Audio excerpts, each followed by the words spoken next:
This is a Dragon Blazer production, and I am the little boogeyman. All right.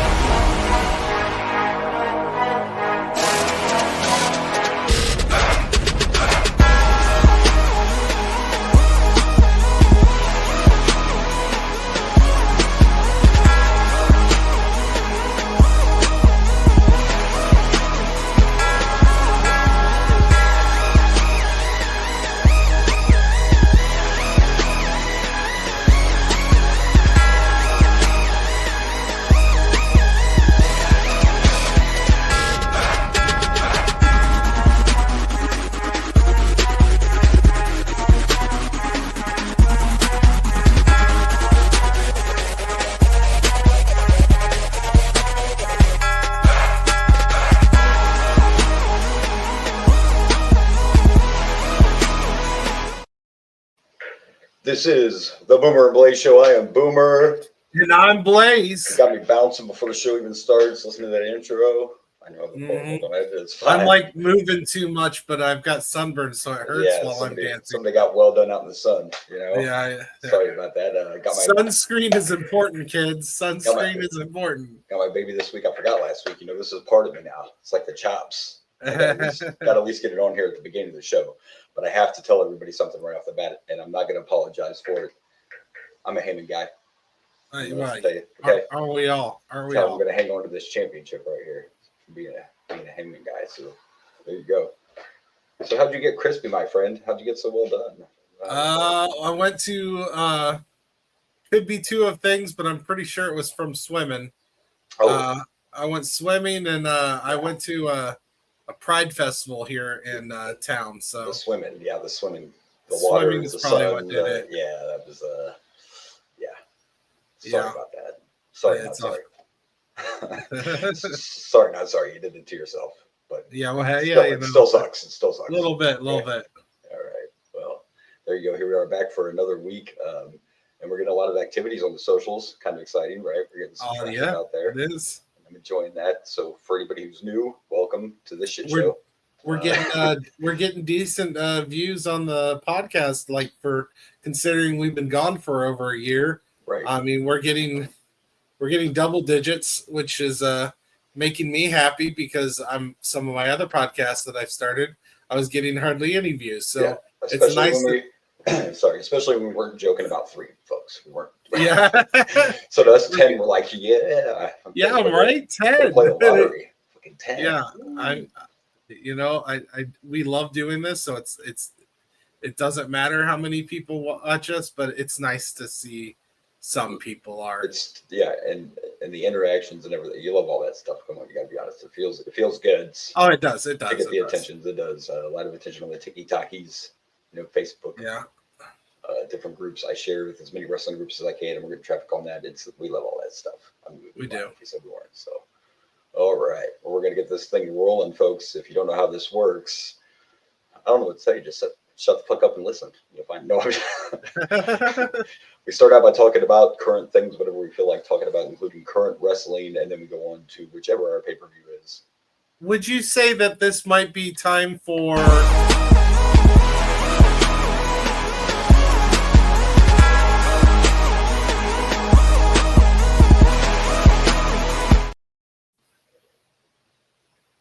Bullshit Corner? Maybe I should come up with different music for that. But this is meant for our actual YouTube page, so maybe stick with the same music. I don't know. We'll see. You never know what we'll do. Right. We like to be creative. And the comeback's been great. I always joke about how AI is scary, which it is. But I think we came back at a great time. It sucks we missed a year, but we came back at a great time with all these toys we get to play with, making all these promos, and we got the great new logo. It's all great. So this is the first time since we came back. We're going to have to start off on a sad note. One of our favorite TV moms died. Rest in peace, Marge. So I haven't watched the episode, but I am fully aware of this. Yeah, this is kind of a cop-out. this is what, now they're saying this was their meta joke They wanted the last episode of season 36 to look like the end, to look like a series finale. And this whole deal with Marge dying was actually a flash forward anyway. Yeah, it's a flash forward. Yeah, so it's a flash forward, but they wanted it to look like a series. They were fucking with people. You can call it a meta joke. They were fucking with people. I mean, that's what this was. yeah, Because the truth is, and this is crazy. This is crazy. This is that I'm going to say this. They've signed on for 4 more seasons. And if they go all 4, that means Simpsons will be 40 seasons. 40. Is it really that crazy though? It is. I mean, I think we just take it for granted because it's been around so long, but stop and think about that. 40. And they're new episodes every season. That's fucking insane. And it's like, I don't watch it anymore, season. but it's nuts that this is an advantage of these animated series, in my opinion, because you can do more in an animated series, and it makes it have a longer life versus when you're using actors. But it's still crazy. I mean, I know they've been around. It's just like, yeah, they're around, but when you stop and think about it, 40 years. It is, it is crazy. I honestly think that The Simpsons will not cancel until one of the main actors passes away. Yeah. We lose Yardley Smith. We lose why can't I think of their names? Hank Azaria. Hank Azaria is not one of the main. Well, nobody's he's a lot of characters. He's a lot of characters. I'm talking about. I know you're talking about family. I'm talking about Marge, Homer, Bart, or Lisa. If one of them passes away, I think that's when they end the series. What about Maggie? Can anybody just like a pacifier like Maggie does? I don't know if they I don't know if she's included in this. I don't know if she's included in this prediction. Yeah, no, I would say not. But yeah, they've been around forever and they'll keep being around. But I thought it was pretty funny. It got me for a second. I thought maybe it was actually the series finale, but again, I don't watch it all the time anymore. So yeah, I know. As soon as I saw the article, I jumped in. I was like, "What is this?" And then found out, yeah, no, it's just a flash forward. They've done many flash forwards. I think Homer's died in a couple of them.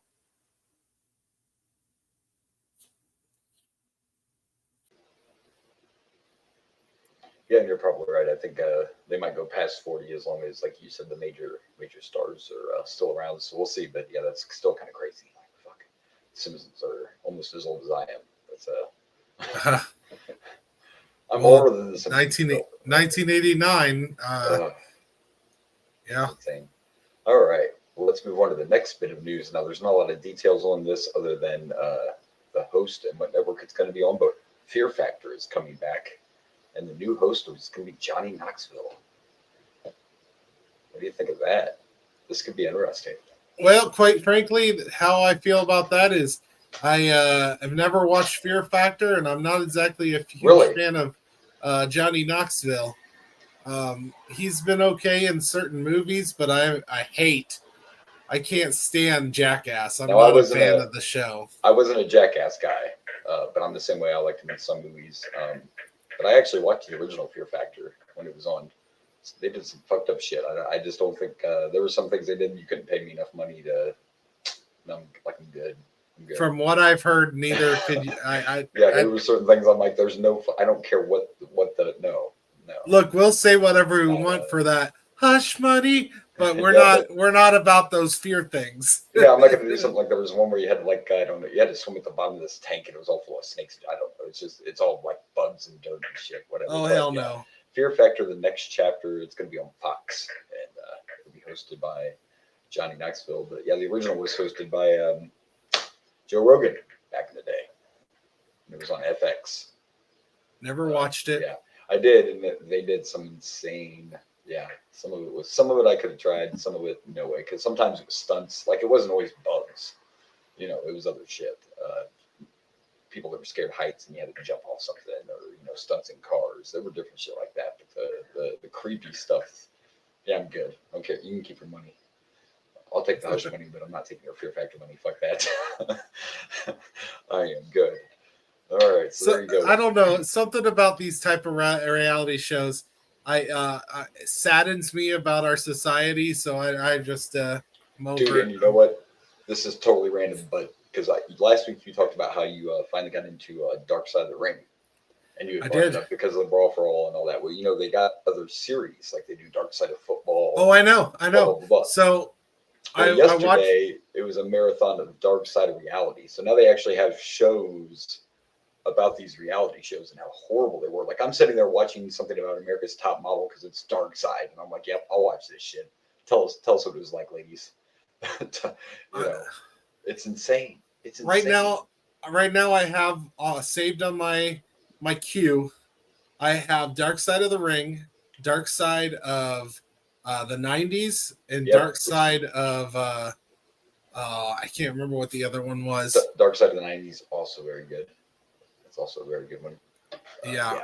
So, but now they're doing it about reality too. And like I said, there's a football one that's just all sorts of, but I'm all for it. I like that kind of shit. I'm into that. So. Yeah. Oh, and Dark Side of Comedy. Yeah. There's some good ones on there. I didn't watch all those, but I watched the comics that I like because I know they did one on Farley, and I can't even think of all the other ones right now. But the first one is Farley, and I watched that one.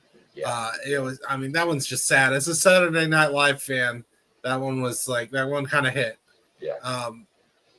But I knew a lot of the issues. You know, I knew he was bad into drugs. I knew what killed him. You know, it's not like there was a few things that I learned from watching it, but yeah. And then the other one I have saved is Dark Side of 2000s. Yeah, I watched all those too. Watched them all. I haven't started those yet. I go in a rotation of stuff. Yeah. So I've just watched the 2 wrestling ones, and I've watched the first comedy episode. So right, yeah. So good stuff. All right. Well, next we're going to share a trailer, which isn't brand new. Okay, I just saw it the other day, but it still doesn't matter because we brought this up when it was first announced, and this month we finally get Happy Gilmore 2. Is coming out on Netflix, and there's somebody we know. This actually ties in. I could have almost put this under wrestling news, so there's a little hint. Just watch the trailer. Interesting. And, we'll see a familiar face. All right. So, bringing it up now. Oops. Brought to you by Are we showing the right one? That's not the right one. That's a Ukrainian dub trailer. Yeah, we don't need the Ukrainian. I clicked. I had 2 YouTube pages set on my thing, and I was at the wrong one. So here's the right one. Just trying to Spurkins the Deutsch over here or something. Here we go. All right. 9. My name is Happy Gilmore. 30 years ago, I decided to give golf a try. But even when you're at the top of your game, you can always make one. Happy Gilmore sucks. Oh, eat a bag of chips! How are you going to put Vienna through ballet school? It's $75,000 a year. That's 4 years. That's $333,000. That's terrible math, Johnny. It's 300 grand. I wouldn't even know where to start. Let them see the happy I fell in love with. Come on, you got to do it, Dad. All right, let's go. Let's go get him, Dad. What about the jig? I know how to do it, Dad. Let's go. Oh, Daddy got this. What the hell is happening? Happy Gilmore is breaking in yet another caddy he just met. All right, we're going to go. See, but you bring those. Those always come. Those always come. Those always go. Happy Gilmore didn't have things flowing on the first gulp. Check out the name tag, grandson. You're in my world now. Got you a little something there, Pop.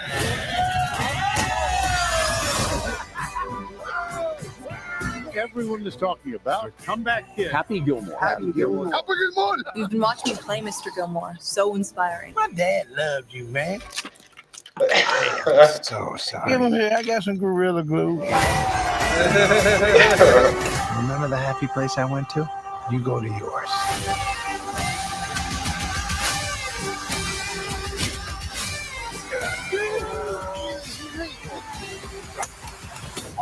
Oh my God, Rory! Jackass. Bingo! You stole my life from me. Why would I want to steal the life of somebody who eats pieces of shit for breakfast?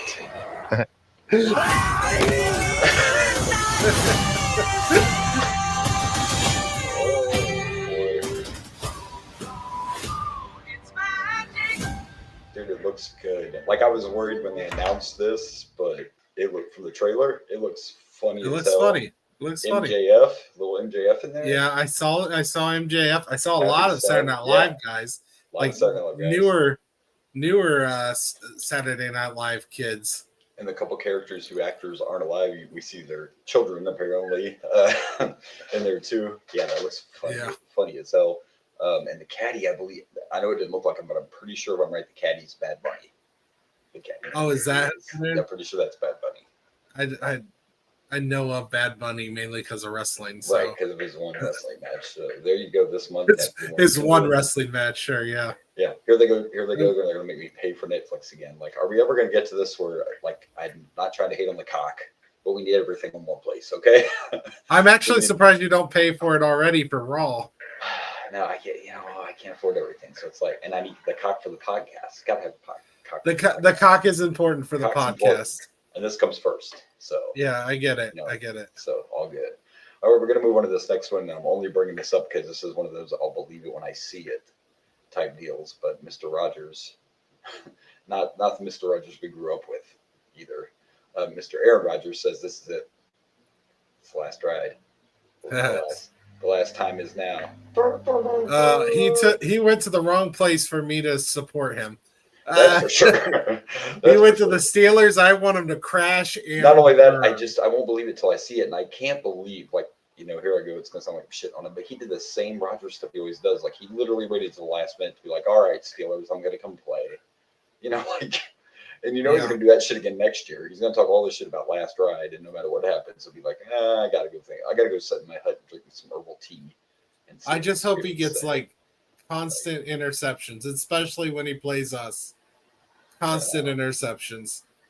I liked Rodgers back in the day when he was for the Packers, but I wanted to like him for the Jets. I don't mind the Jets.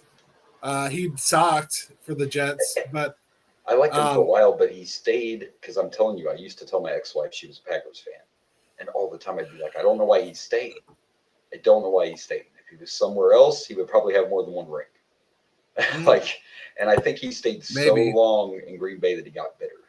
Once he started doing all this shit where he wouldn't show up to training camps and he'd wait for the last minute to say what he was going to do. Now he did actually go to the Steelers mini camp. So far he showed up for everything there. It looks like he's taking this more serious. So he might have something to prove. But as far as if this will be his last season, I'll believe that when I see it. I hope it's what he proves is he sucks. Because he's on the Steelers. You picked the wrong team. Support that. You did pick the wrong team to support over on this side, buddy. Yeah, that shit's not. Yeah, there's no one here that's going to support you if you're on the Steelers. You're talking to the wrong fellers, Yeah. So we'll see what happens. But yeah, there you go. He says Roethlisberger was an Ohio guy, and I couldn't support him at all. Right, yeah. And I was actually kind of I didn't watch a lot of him in college, but I knew of him because they were showing highlights of him all the time. But then he went to the wrong team. Like, sorry, I don't care if you're a Buckeye. If you go to Pittsburgh. Yeah. Well, there's been some Pittsburgh Ohio State wide receivers from the Buckeyes. So, you just go to the wrong team, and I'm not a fan anymore.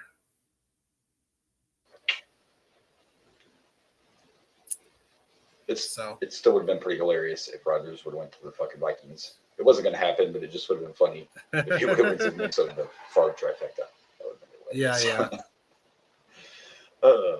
All right. Well, I didn't go too long on random shit this week because we are going to talk about Night of Champions here in a moment.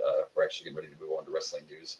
And when we talk about Night of Champions, we're just going to highlight it, folks. Eventually, we will cover that pay-per-view like 15 years from now. We're going to cover that pay-per-view in our order. But anyway, the first bit of wrestling news is actually wrestling/Hollywood news. Roman's about to go Hollywood. Did you see this the other day? Did you see this piece of casting news? Roman is about to be in Street Fighter. Did you see this? Do you know about this?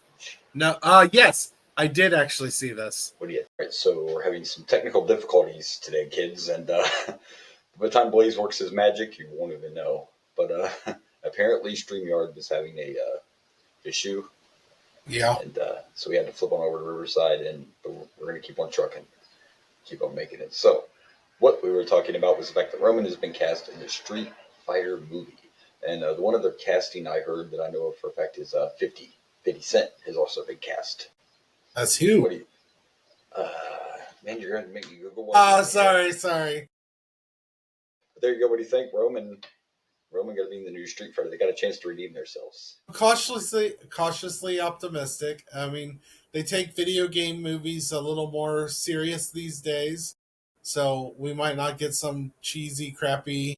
The first Street Fighter back in the day was a little rough, but John Claude said he was doing a lot of cocaine too, so I don't know if that. Well, and not only that, but I think that the first Street Fighter they focused because Jean-Claude Van Damme was in it. They focused. You know what? I can't even make this argument because I've never actually watched it. Really? I've heard of it. I've never seen it. I've heard it was bad, so I've never bothered. It's been a long time. When I was a kid, I loved it. When I watched it when I was older, it was like it's super cheese, but that doesn't mean it's bad. Some cheese is good, but I haven't watched it recently enough to really have an opinion. My favorite Street Fighter movie is a movie with Jackie Chan where he dresses up like Chun-Li. I watched it for the podcast. I can't remember the name of it at this present time. It sounds like an Oscar winner. It was silly as hell, and it was fun. It was a weird, fun movie where Jackie Chan was also kind of, possibly a sexual predator. I'm Whoa! It was a crazy movie, man. It was weird, but it was hilarious, and it had some good action since it was Jackie Chan. I'm sure the action was good. That's for sure. The action was fun. Oh, okay. So I looked it up real quick since you brought it up. But 50 was cast as, I'm gonna fuck it up, but he's the boxer guy. Balrog. Balrog. Yes. Balrog. Yes. That's who 50 was cast as. So. Gotcha. Yeah. So we'll see how it goes. They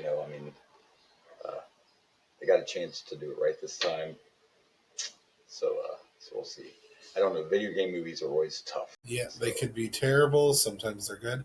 The movie I'm talking about is called City Hunter, which was that must be a hidden gem. Never heard of that one. That's got to be a hidden gem, right there. It was actually based off an anime, and it does play like a live action anime. So it's very interesting and unique. Gotcha. Definitely sounds like it for sure. Yep. It was fun. I mean, it's a fun movie. It's just overly silly and sometimes problematic, but it was a fun movie. Sounds like our kind of movie then, right? Absolutely. I enjoyed it. It was great. When you're not quite, what's happening? I'm not sure what's going on right now. All right, well, there's that little bit of news, and we're about to move on to Night of Champions. But before we do that, we talked last week about John Cena's pipe bomb, and of course, Punk couldn't let that go. Punk had to come back and tell me that this was not a great moment on SmackDown to see the Doctor of Punkonomics. The Doctor of Punkonomics. Come on, man, that was a great moment. Not only does he use his music, it comes out in the jersey and everything, and when he throws up the hands, he's got the drug-free rings. I mean, it was great. It was great, and he did stumble though. I don't know if you watched the whole segment, but I actually didn't watch the segment at all. Yeah, unfortunately, I mean, he kept going, so he covered it up, but you could still he forgot a few words or something, so he got tongue-tied a couple times trying to give John Cena a rap there, but it's still. Sure. It's still good shit. Yeah, I didn't. Well, I don't have access to SmackDown, so I don't really get to watch SmackDown. Yeah, I don't get to watch SmackDown. I catch it on. I just follow enough shit on Facebook and stuff that I get to see these segments. So I think he sent me a picture, but I wasn't sure what that was from. That was from SmackDown. Well, I know now. that was his rebuttal to Cena stealing the pipe bomb promo the week before. That's great. All right, we're going to move on. We're going to talk about Night of Champions, which I have a couple of gripes about. First of all, it was Night of Champions, and we had 2 title matches. But we had 3 championship matches on SmackDown. Just saying. I'm just throwing that out there real quick. Yeah, I don't know why. Night of Champions. They used to be the whole shtick. It didn't need to be Night of Champions. They should have called it something else. For some reason, which we talked about this, Crown Jewel's now going to be the Australian pay-per-view. I don't know why they made that change, but it just shouldn't have been called Night of Champions. That's Is Australia known for Jewels of the Crown? I don't know. I have no idea. But the only thing I can think of already about that pay-per-view is wait till Mommy comes out. You know Mommy will be on that card. Don't get me wrong. I'm perfectly okay with an Australian pay-per-view, but Yeah, give it its own name. Yeah, it's weird that they move because Crown Jewel's pretty much synonymous now with like you Saudi and Crown Jewel go together, and now all of a sudden you're making Crown Jewel in Australia. So I don't know why they did that. So it didn't really need to be Night of the Champions. That was my first gripe. And before we talk about the matches, I'm not trying to hate, but let me just say, Cody didn't need King of the Ring. I don't know why we did that. Hello. I don't know if we still. Well, we just used this rule with Gunther. Cody was the champ. Cody gets a rematch. Cody doesn't need to earn. Do we really have to make it look like Cody's still struggling to get it? He has a rematch. That's automatic. When you're the champion, you get a rematch. So Cody didn't need King of the Ring. But it is what it is. I'm just throwing that out there. Really. He didn't need it. Like, you just literally did this with Gunther. Gunther got a rematch because Gunther was the champion. Hell, Roman still hasn't asked for a rematch. It's like we don't do it anymore. It doesn't matter if you were champion like you. So anyway, I just wanted to throw that out there. I'm not going to nitpick it too much. I'm just saying Cody should have been entitled to a rematch without winning King of the Ring. True. You're not wrong. I'm just saying. But with that aside, it was a good match, though. They kicked it off with that, and that crowd, man, that crowd was on fire. That wasn't that something else. It was like Hulk Hogan came out twice. Yeah, like Randy Orton's entrance was so long his music started over, like it looped and went over again. And I heard more voices in our head. I mean, every time we talk about a pay-per-view somewhere else, I say this, but it's just the truth that, we get so much wrestling here that sometimes the crowds are like, yeah, whatever. But when they go somewhere, they're not there all the time. I mean, they're in Saudi every year now, but it's not like they get Raw every other week. So the crowds in the other countries are always, more intense, super excited. That was a great way to kick off the pay-per-view. I love the end. I love that we're obviously teasing what I've been wanting forever. Bring back heel Orton, please. Bring him back. Yeah.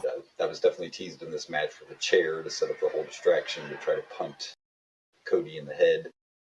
So, which I read some people, now you watch this too, I didn't see any hints. Like some people were like, it looked like they were hinting Cody turning heel. That's not what I saw. They did, absolutely. A little bit, but I think Orton's going to turn heel first. I mean, Cody's going to turn heel yet.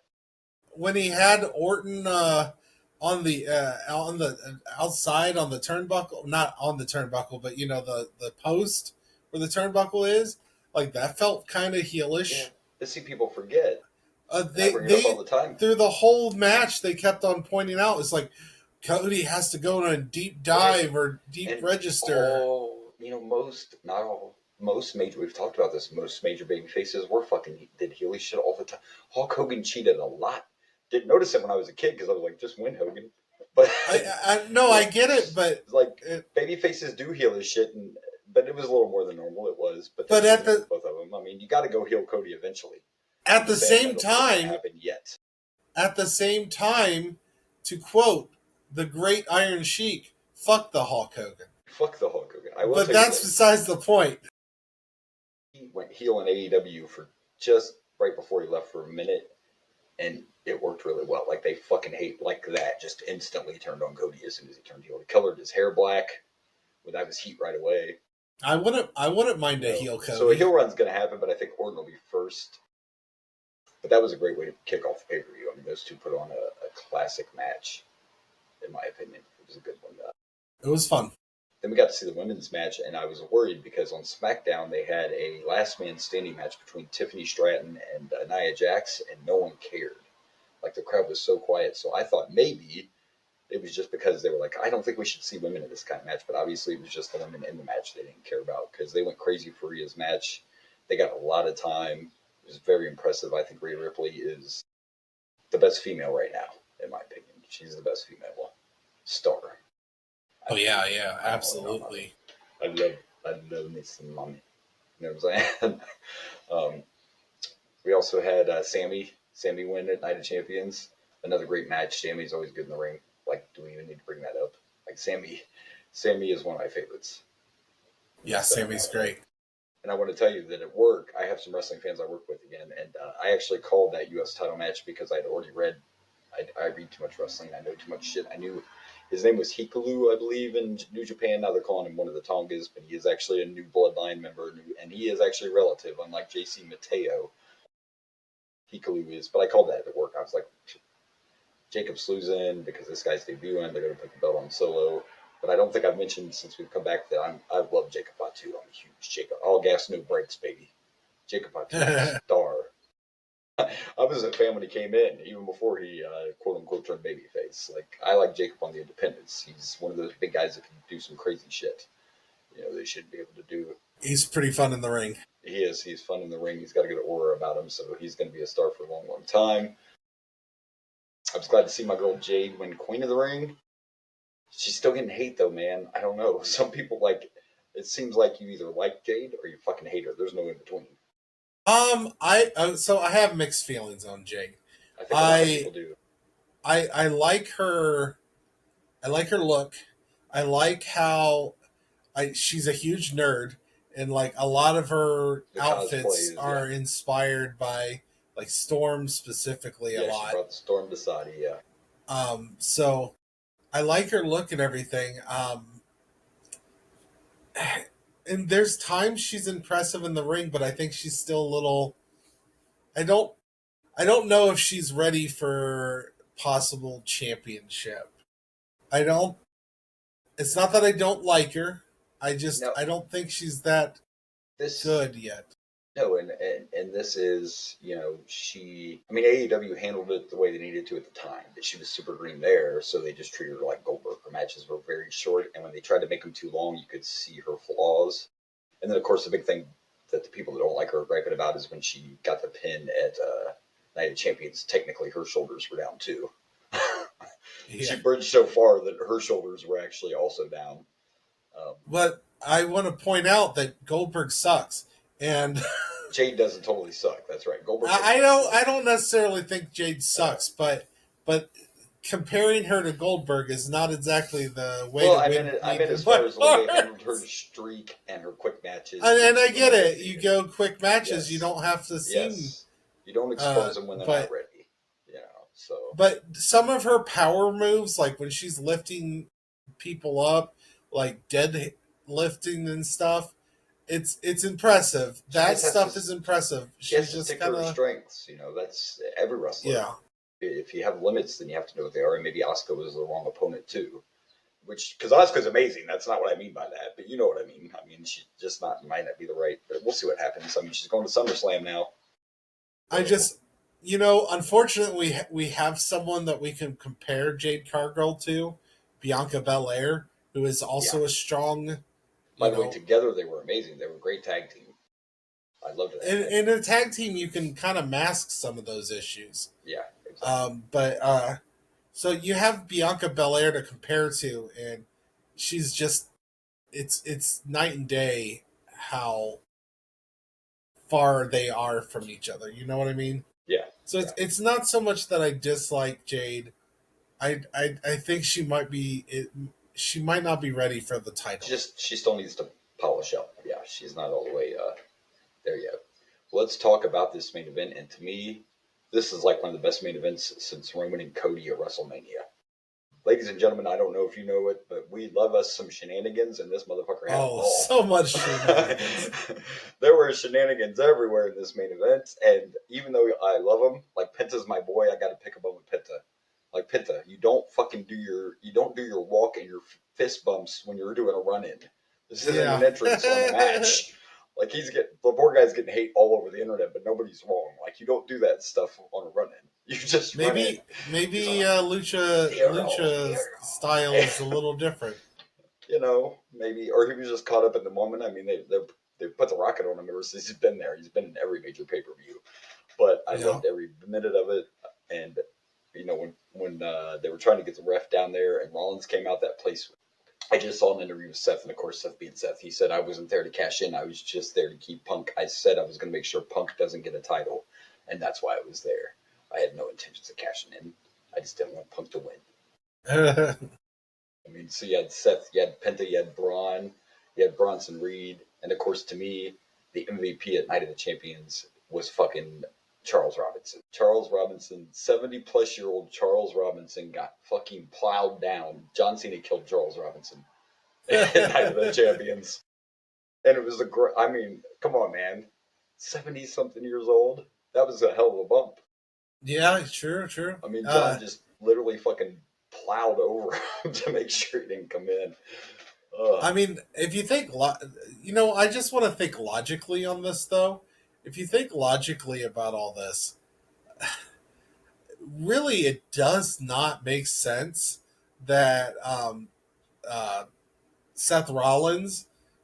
I understand that he hates Punk, but Cena's talking about getting rid of the title completely.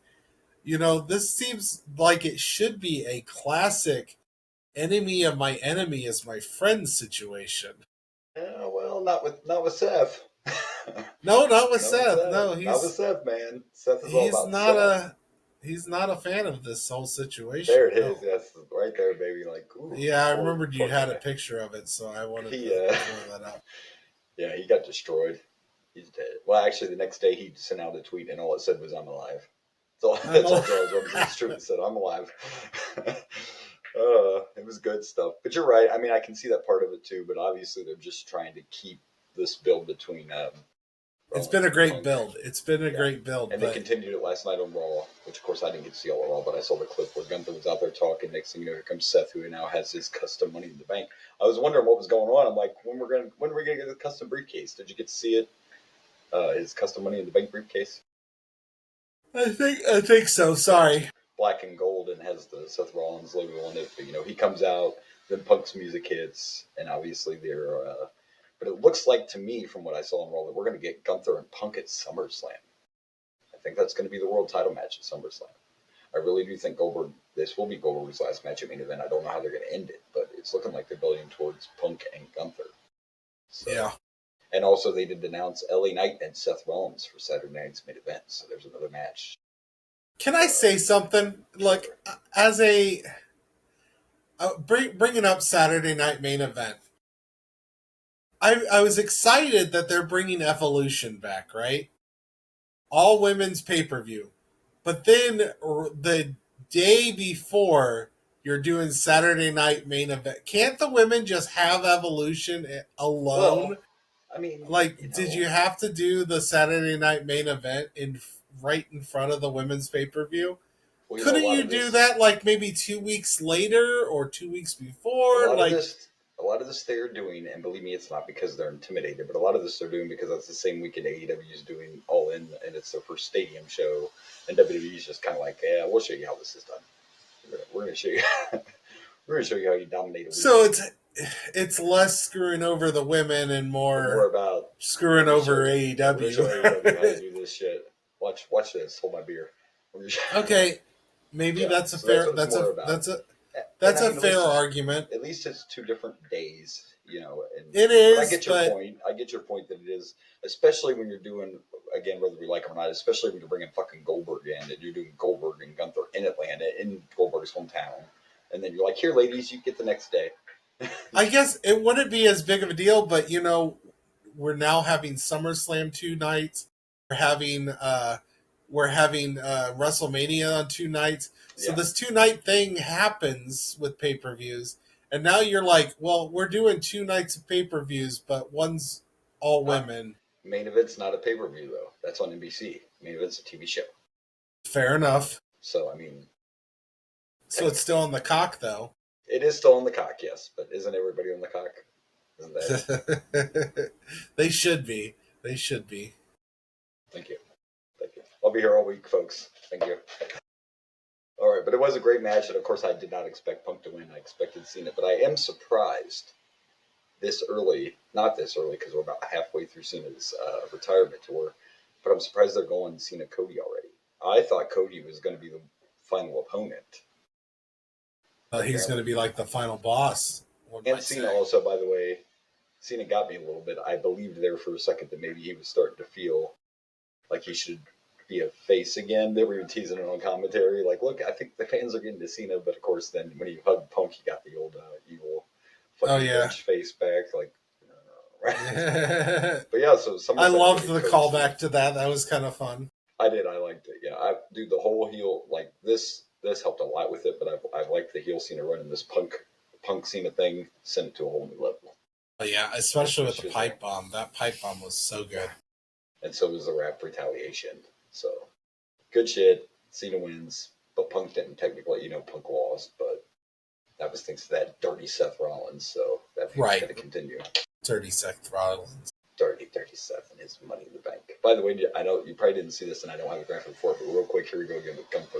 Gunther's become the man, right? So they asked him about Money in the Bank, and he's like, I'm giving the short version. He made it sound a lot more, whatever, better. But basically, he said, I never want to be in a Money in the Bank match. That's the way a bitch wins the title. I want to earn my title when I... He's like, you have that briefcase, and you cash it in when someone's already had their ass whipped and they're down. He's like, I want to earn my belts. I don't need a briefcase.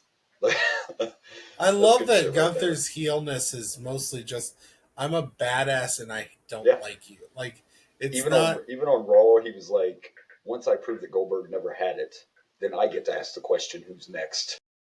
Like, it's just good shit. It's good shit. That tweet you shared... tweet you shared was spare like, 3 minutes. It's like, oh, sure, I've got 3 minutes to spare. Gunther is the kind of character I always liked. It doesn't matter that he's not massive, he's in way better shape than he used to be. But when Gunther comes out, I believe somebody's getting their ass kicked. When Gunther talks, I believe Gunther. Gunther's one of my favorites. I love Gunther's Gunther. One of my favorites. And it might be because he's a Nazi. I mean, a German wrestler. And by the way, all those people that were worried about main event Jay, he came out last night at the Interwall to save the day, and the fucking place went nuts. It didn't hurt Jay one bit. Are you listening, Rikishi? It didn't hurt Jay one bit to lose the title. It didn't hurt Jay to not win King of the Ring. Jay's still fucking loved by everybody. It didn't hurt him one fucking bit. When he came out, that place went nuts. So let's just take it easy, okay? Everything's gonna be fine.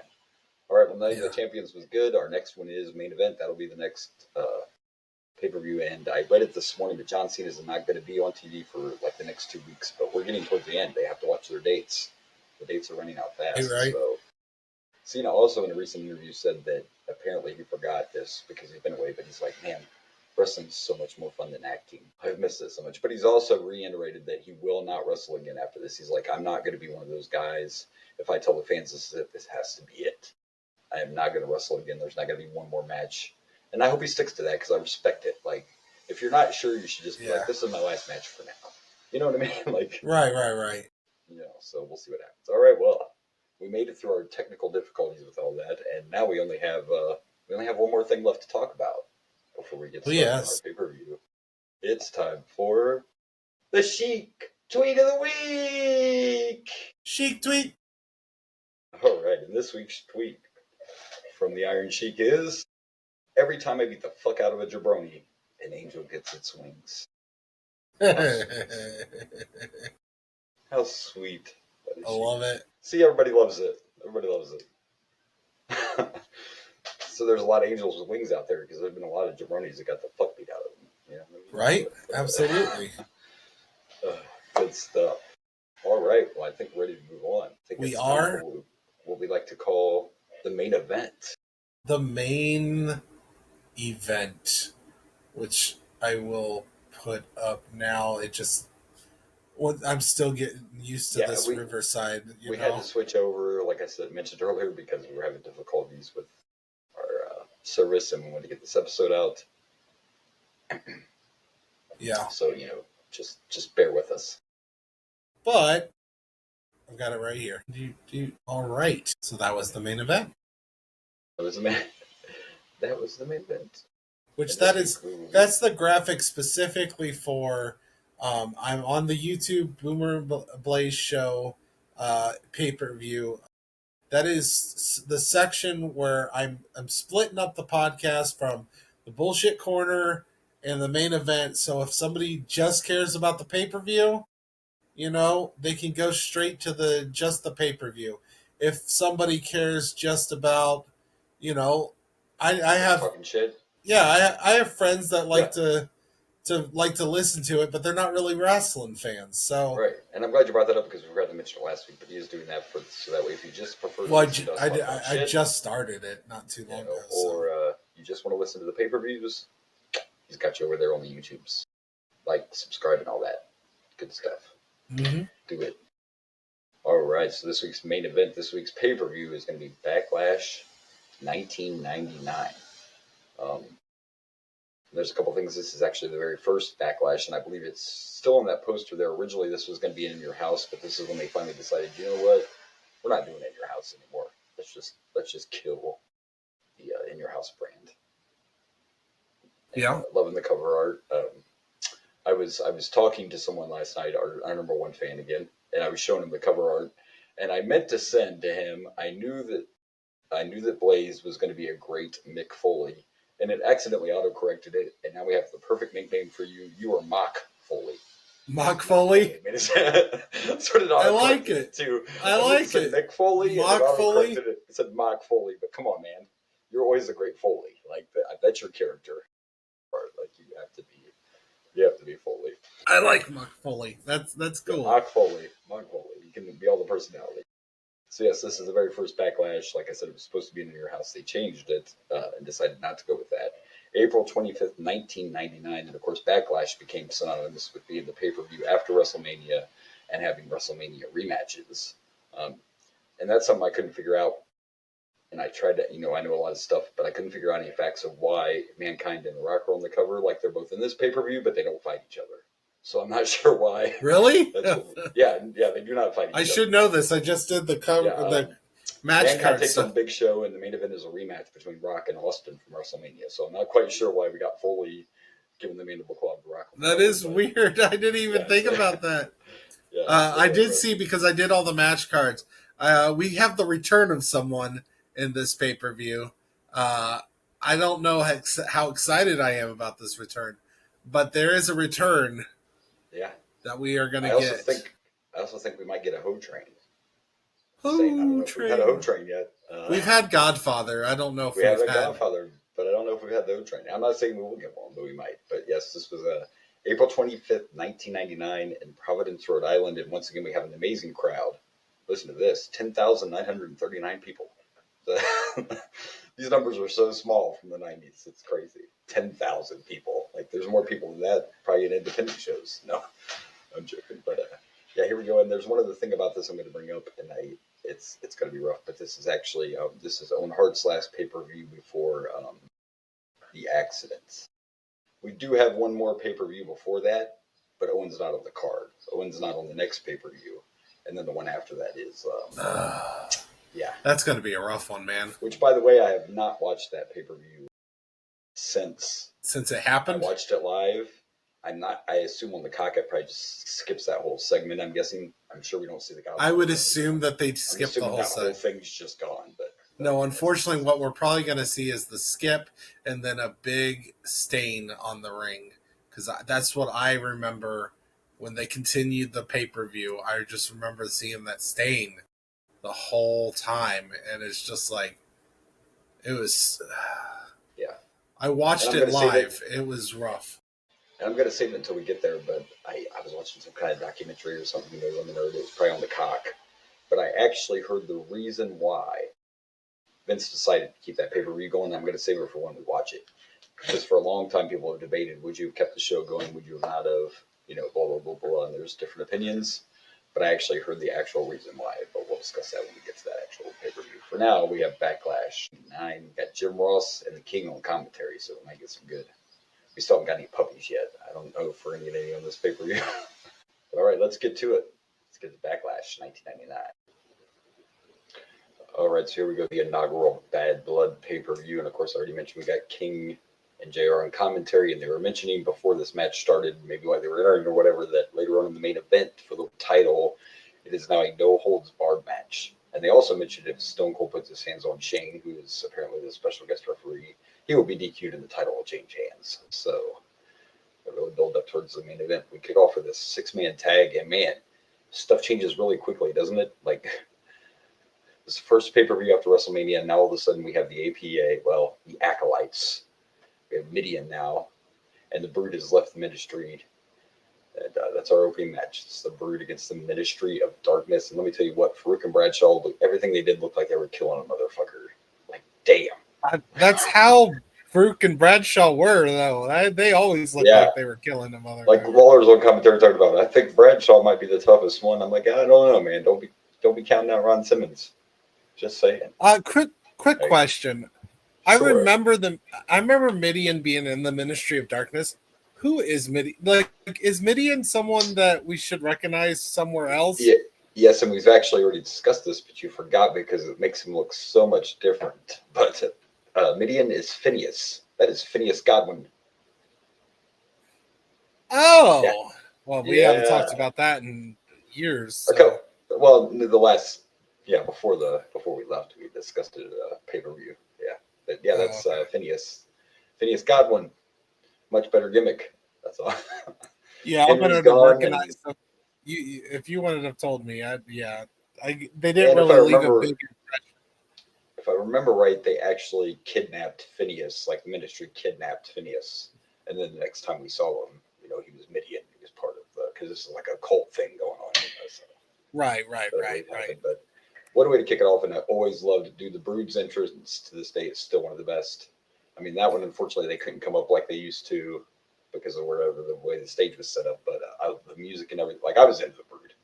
I totally thought the Brood was badass. I like the Brood as well. One thing I always found odd is why does Edge look so much different than the other two? Like clearly we got a uniform here with Christian and right. Look, give him back Gangrel. in. You think give him back in and just like I'm going to be the breakout star. Watch this shit.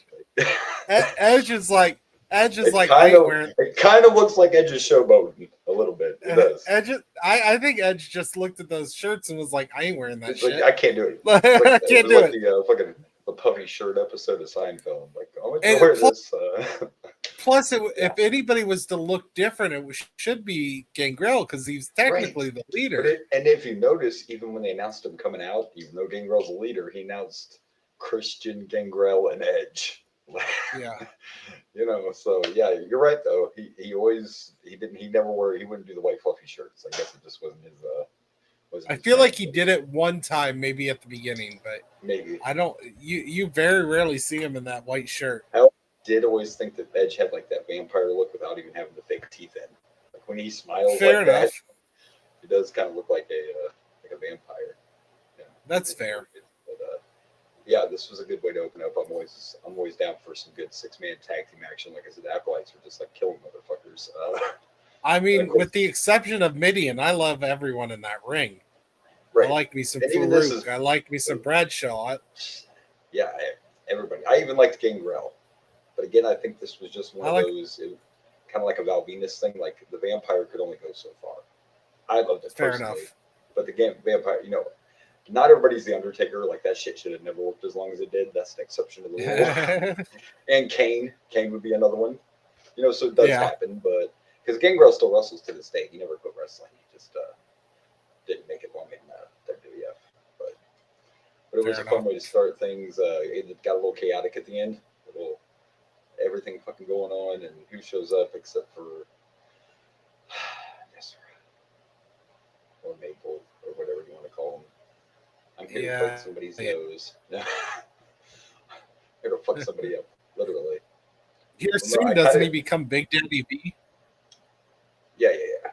But and I told this before. Again, back before we took our break, I talked about this before on the podcast. But this was literally like when Viscera came back up. The Undertaker's like, let's put him in the Ministry. That way, I don't have to fucking wrestle him. He can't break my face. I know. I remember you telling me that one. Yeah. So it was fun. It was a good way to start the pay-per-view. I enjoyed it. The crowd was into it. I liked the chaos at the end. I'm always about that. If you have a 6-man tag, you might as well have some chaos. But this is where it came out and squished Christian against the fucking apron, basically, and threw him back in the ring. And then he got a clothesline from hell, and I think he's dead. Which, I mean, if anybody deserved to have their clothesline named, it was Bradshaw, because I swear every time he does that line from hell, it looks devastating. Yeah, in my opinion, definitely looks best clothesline ever. In my opinion, yeah, 100%. That's kind of what I was getting at. It's kind of what I was getting at. Best clothesline in the business. The clothesline from hell is devastating. Yeah, absolutely. And since we have them out already, that's what I'll go with. I'm going to give this 3 clotheslines from hell. Well, I was also going to go with 3. 3, I cannot believe Viscera is back. Right. I remember tomatoes at him. Oh, yes, that's Obviously, that's huh. And the crazy part is, like, you know, you hear all these stories of all these people you interview, people like the Undertaker, are like, he was a nice guy, and it's not that he was sloppy. It's just, you know, he's big and shit happens. I'm like, well, yeah, but shit happens like 4 or 5 times. That seems a little. I'm still not saying he did it on purpose, but it's a little repetitive for accidental. Yeah, just saying. All right. Sloppy. Yeah, I mean, come on. When you're that big, you have to be like extra careful. Yokozuna used to settle motherfuckers and didn't break ribs. You know, so I'm just saying. Fair enough. Well, let's see what's next on this loaded Backlash card.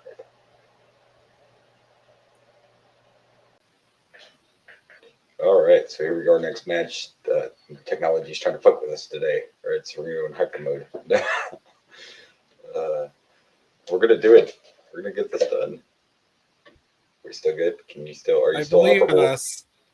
Are you still operable over there? I'm trying. Hopefully. Okay.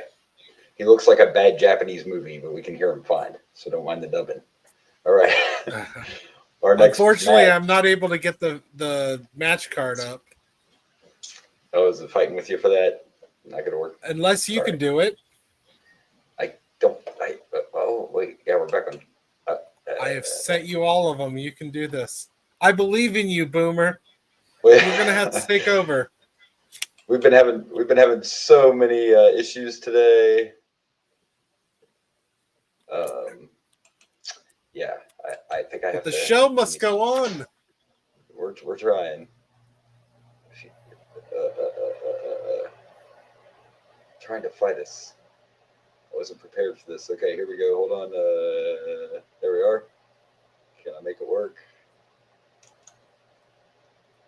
Save.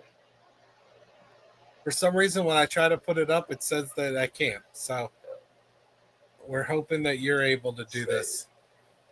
All right, let's see what happens here. Present. Save me, Obi Tim Kenobi. You're my only hope. Open. There it is. You gotta. There we go. Yay! Look back again. Huzzah! Hey, what does everybody want? A good working internet. Oh, I'm sorry. Head. Yes, besides that, everybody wants head. And here we go. We got the Hardcore Championship match. Hardcore Holly versus Al Snow. I have some mixed emotions about this match. Al Snow got busted open early, and they literally fought everywhere. Before they ended up in the parking lot, there was that spot where Al Snow did like the moonsault off the barricade, which I thought was badass. Worried about his legs. The crowd hardly said anything. Like, they hardly reacted to that. I'm like, what are we doing? I saw that and I was like, oh no, you're way too close to the ring. You're gonna hurt your leg. Yeah, I mean, he could have. It was when he started climbing up. My first thought was, there's no way he's going to do that. There's not enough room. But somehow he pulled it off. And then, of course, this is old school, so we went all the way. We're in the back. We're in the parking lot. And I'm fine with going all over the place, but the dumpster spot was really weak. When they were up on the stairs, the concrete stairs, and he pushed him off into the dumpster, and then he dove onto him into the dumpster full of trash, that spot was weak. I'm just saying. They made up for it. They made it up for it with the car spot, but. If anything, I thought the car spot was kind of weak because Hardcore Holly takes that bump onto the car, and then he has to adjust himself to get himself in the middle of the car because he was about to. Well, the cameraman wasn't supposed to show the adjust, you know. Shit, you're giving away the magic. Right. You know, we don't want to know how the steak's cooked. You know, don't be fucking. That was a cameraman's fault. Yeah, but they were all over. It was entertaining, and. I mean, who doesn't love some good old-fashioned hardcore? And I love the fact, you reach under the ring and there's fucking baking trays and pots and pans. Like, what are we doing? I get it, it's a hardcore match, but what are we doing? One of the best spots was when they finally got back into the ring. They had set up a table before they ended up clear out and bump up Egypt because they fought out in the parking lot.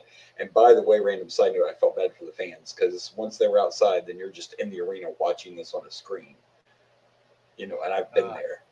I've been there. I get it, but One thing I love about 90s hardcore matches is they brought everything, including the kitchen sink. I forgot about that, but you are right. One of the first things they found backstage was a kitchen sink. Literally.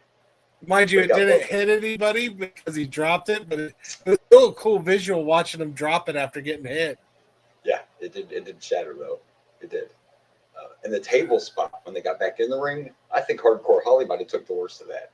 He's the one that gave the suplex, but the way they landed, like, even when he went up there, that was another moment I was like, I think that table's a little close. Like, that table was, like, hugging the corner. Yeah, they both went through that motherfucker. And the ref starts counting, and the announcer sounded just like me. They were both like, what are you doing, dude? It's a hardcore match. You can count to 300. It doesn't matter. I thought... You can't count them out. It's a hardcore match. Personally, I thought that he was counting because technically Hardcore Holly's head was on Al Snow's arm, and I was planning on waiting to ask you, what's the rule on pinning? If you on the arm, does that count for a pin, or you have to buy? Do you know the rules?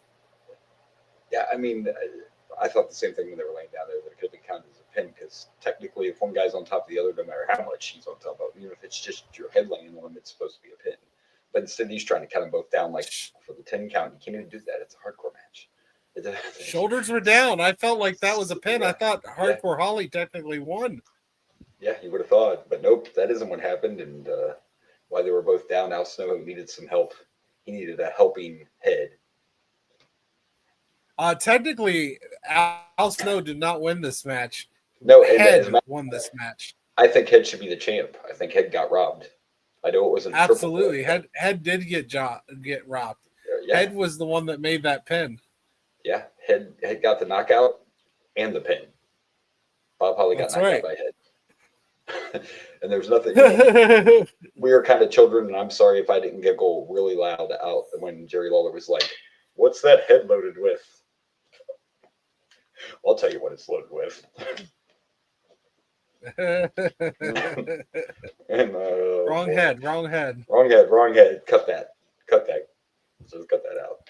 So overall, though, it was entertaining. I fucked around with the dumpster spot, but it was fucking, I don't even care. Look, there was one point they were outside and there was a truck or something opened up, and Al Snow grabbed a broom of all things. Like, all this shit in this truck you could have used. Motherfucker grabs a broom. There was a hockey stick under the ring. I love this shit. I don't care. Announcers would pick on that back in the day, and I'm like, that shit's under there because they knew there was going to be a hardcore match. So they fucking loaded it up. Why wouldn't it be under there? I mean, I'm just saying. My question is, whose cars did they damage? Dude, for real, both of them. They just randomly threw into some cars, you know. Who was paying for those cars? Were they broke down cars at least? The SUV wasn't too bad because they just ran into it a few times and didn't damage it. But the fucking white car, like, that's the one that Holly got thrown onto and took an elbow on, and that roof was done. A lot of times back in the day, they did buy these cars for cheap and would just, destroy them. So sometimes they were pretty much when they destroyed them, they usually bought them from somewhere. So they probably were junk cars that were broke down. Yeah, I bet that white car didn't even have an engine. I bet it was just, who knows. The other one though, the alarm kept going off. I don't even know. Somebody in the arena's like, "What the fuck? That's my car." I love that the alarm kept going off. That was great. Yeah, it was. Overall, it was very entertaining. Not like these kind of matches. That's what you want when it's a hardcore match. I think Al Snow got cut up in the hard way early on, so he bled the whole time. But in the end, thanks to Head, we have a new hardcore champion in Al Snow. So there you go. And well, that's one way to get ahead. But he'll be here all week, folks. He'll be here all week. Yes, just throw money. Hush money. Hush money. All right. Well, let's see. We got to rank this bad boy, right? And I don't know. It was pretty good. It felt a little long, just because it was a hardcore match. I don't know. It felt a little bit long, but it was still entertaining. I'm going to give this 3 headshots. Wink, wink. Actually, I think I like this a lot more than you do. I was going to give this 4 trash. That move was trash. That's what was trash. I don't know if you get that reference. Probably not. And maybe a lot of you didn't get that reference. I was referencing, and I almost altered this picture for this. But have you ever seen Toy Story 4? I have not seen the fourth one, believe it or not. I have not. Okay, so in the fourth one, they become friends with this created little. They call him Forky, and it's literally like a spork that has got like wire on it or whatever. That the kid made in school, and is their new toy. Well, Forky has some low self-esteem, and constantly is like, "My trash." He keeps trying to jump into trash because he feels like he's worthless. Because he's not like a cool toy like Buzz Lightyear and Woody. Poor fella. Poor little fella. Trash! That's what I was referencing, for those who care. I know. I get it now. I do. By the way, part of the reason, real quick, why I felt bad for these people in the arena because they went backstage to fight is because they have to sit through this again because for some reason somebody thought it was a good idea to have another fucking boiler room brawl. And we have one on this pay-per-view. So we do. It went so well the first time. Maybe this one will be better. You never know. Sure, because this time it's Mankind and the Big Show, so I'm sure that's going to go way better than Mankind and the Undertaker. Oh God. Good point. All right, good luck. But that's farther down. I don't think that's next. We're going to find out what's next, though. Let's do it.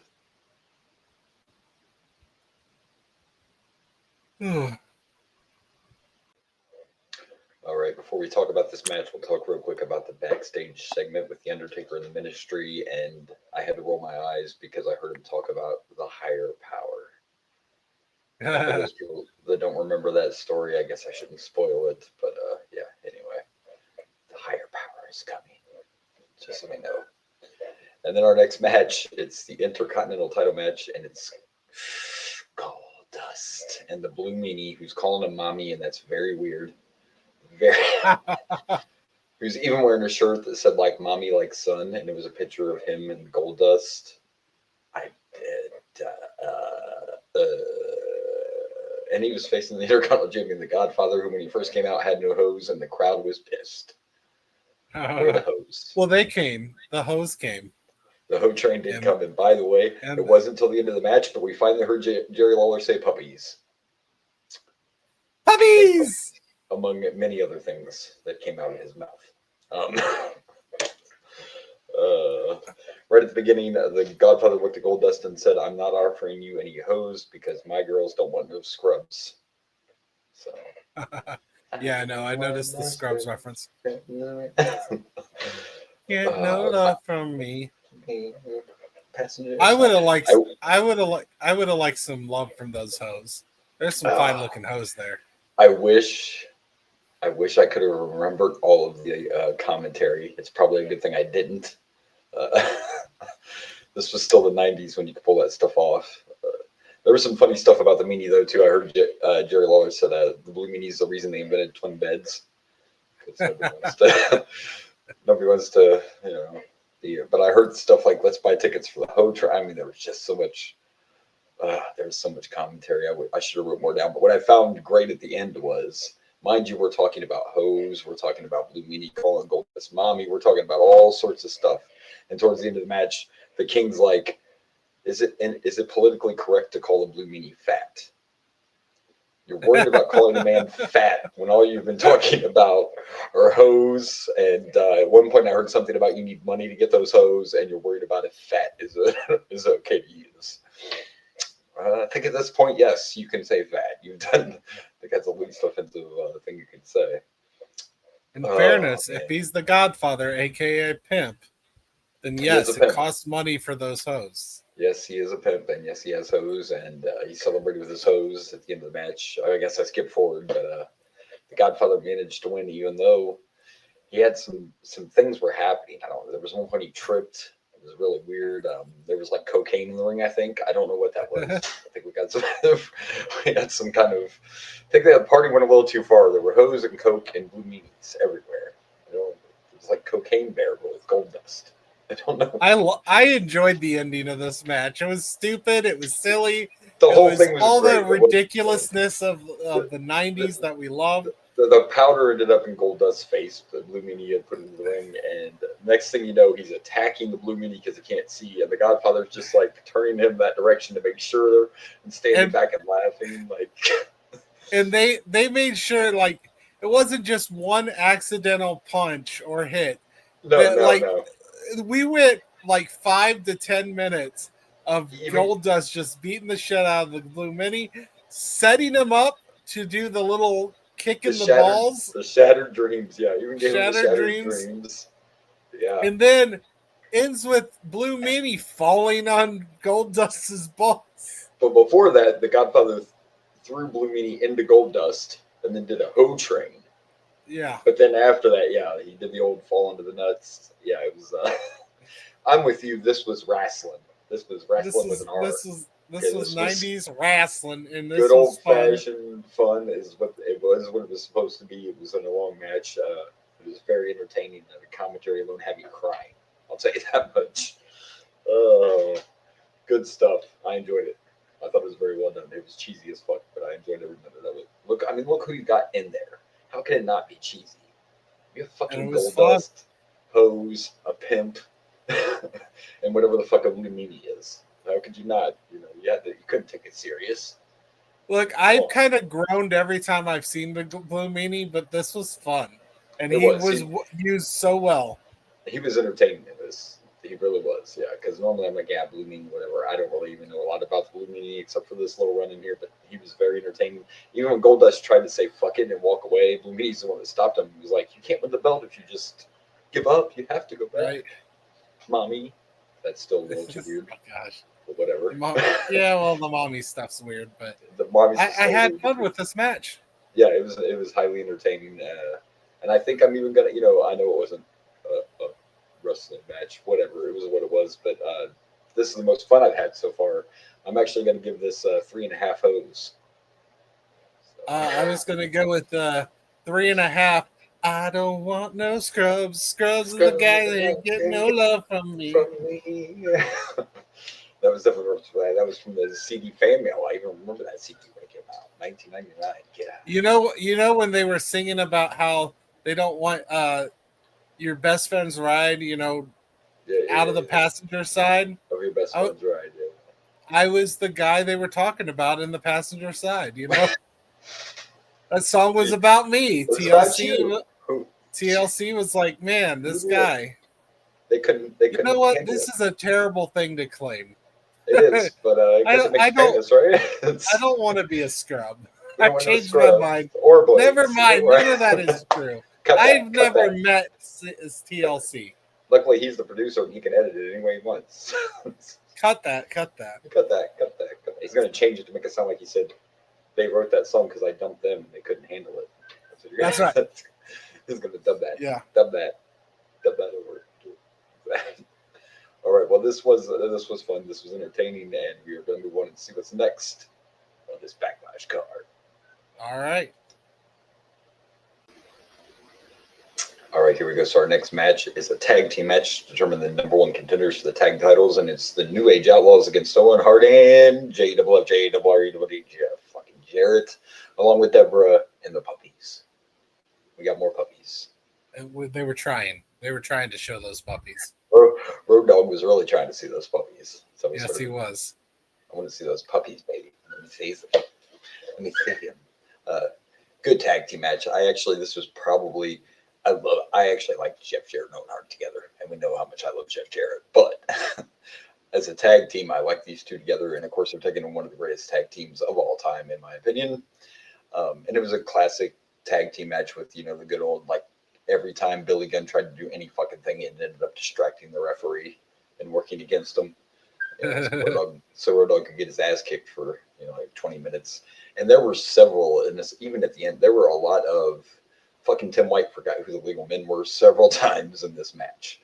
I mean, of course, a couple times it was just Jeff and Owen doing the not real tags, when the ref's back was turned. But at the end, we didn't even have Road Dogg and who was in the ring last.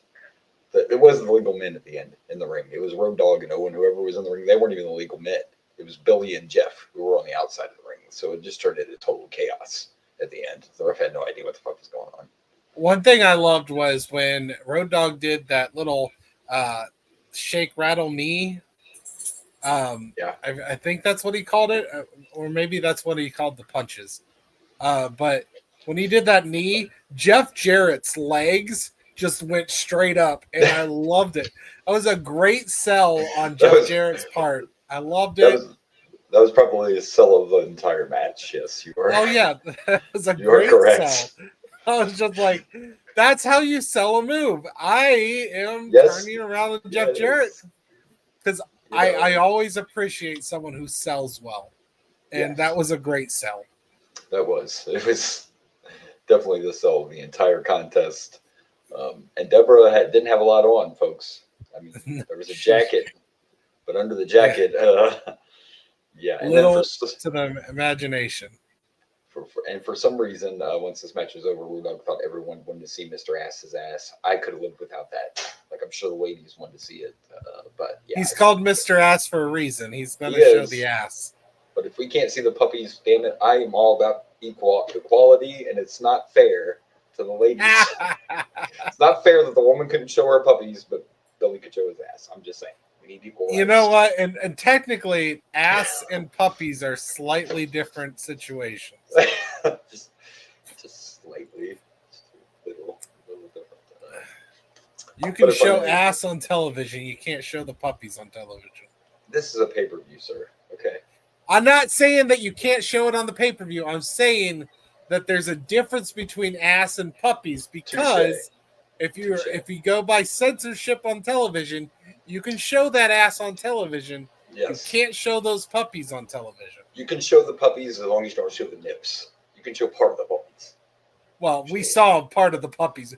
We saw everything but the nips, okay?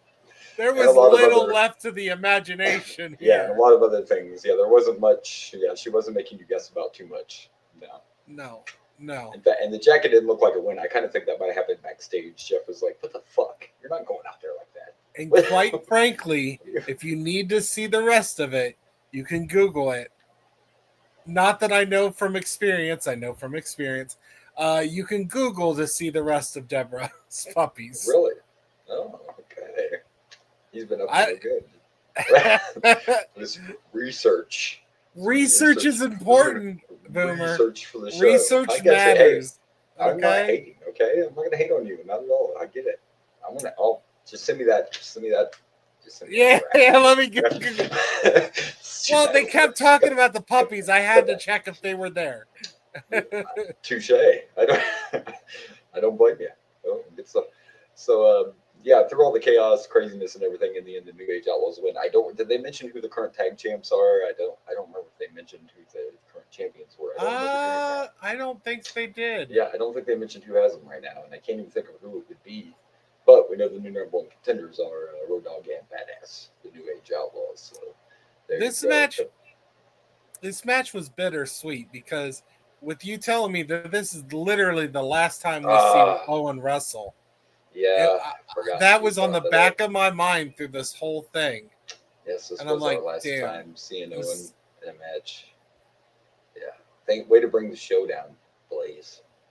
I mean, it's about to get brought down in 2 weeks, majorly. Yeah, it is. Yeah, so, but that's still 2 weeks away. You're right, though. It is a shame that this is the last match we get to see Owen in.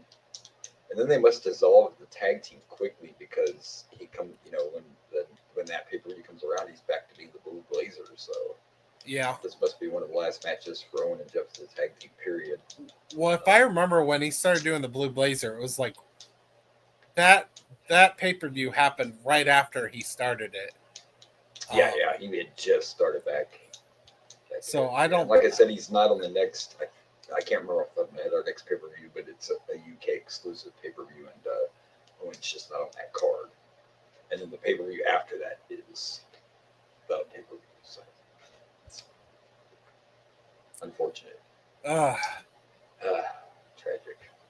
We'll worry about that when we get there. It's just horrible. I remember it. I watched it live.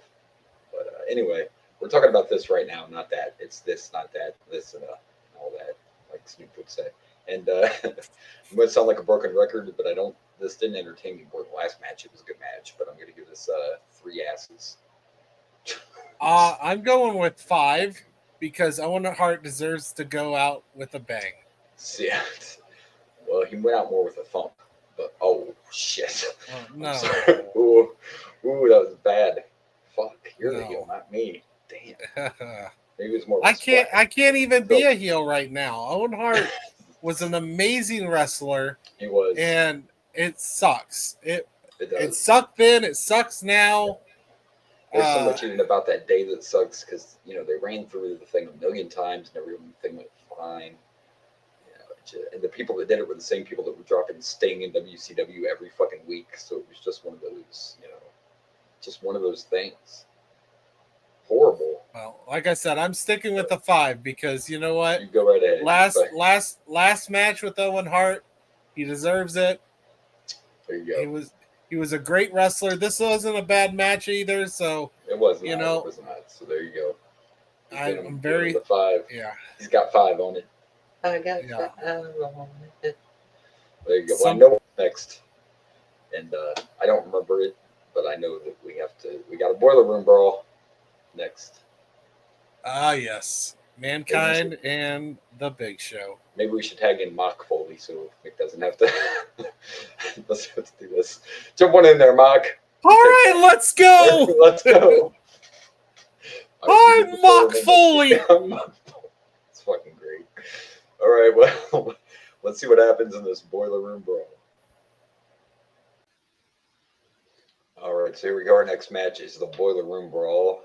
Mankind and Big Show. And fucking Big Show's crazy. At first, I was just like, oh, here we go. They're fighting in the back. There's a fucking bus tub in the boiler room. I'm like, what are we doing? I mean, and then you had a spot Big Show punched a fridge where, again, we got kitchen in the boiler room. I don't know what's happening. But there came a point where this match went from what are we doing to what the fuck? Yeah, this match, I loved it. Kids, normally in wrestling, when we involve glass, it's sugar glass, which looks like glass and breaks like glass, but won't hurt you.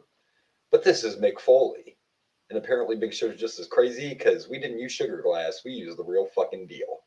Holy crap. He hit Big Show with a window, like a smaller pane of glass, cut his fucking hand open. And then as soon as Big Show got up, you could see his head was fucking busted open.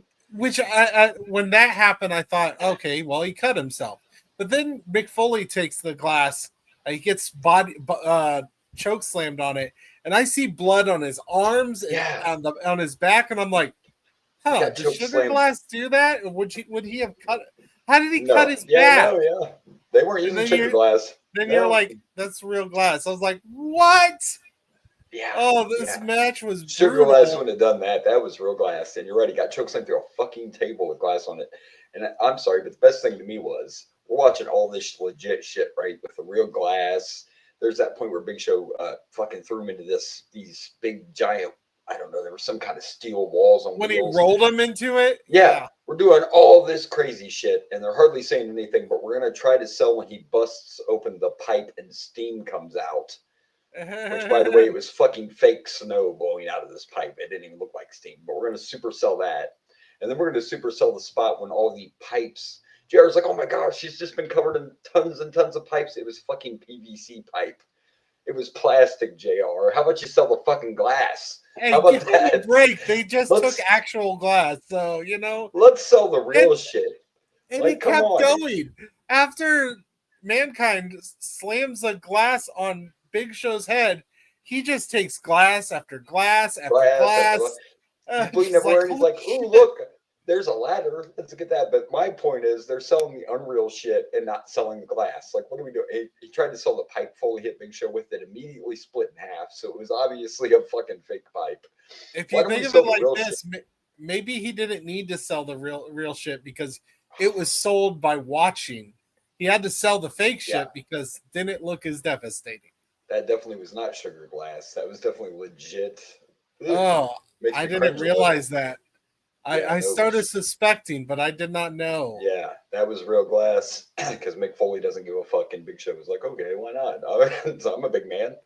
I'll do it with you. Why not? Fucking, this was fun. This was way better than the first Boiler Room.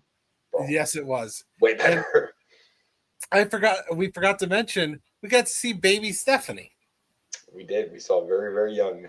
She sounds so shy and timid, and I'm like, that is not the Stephanie I'm used to.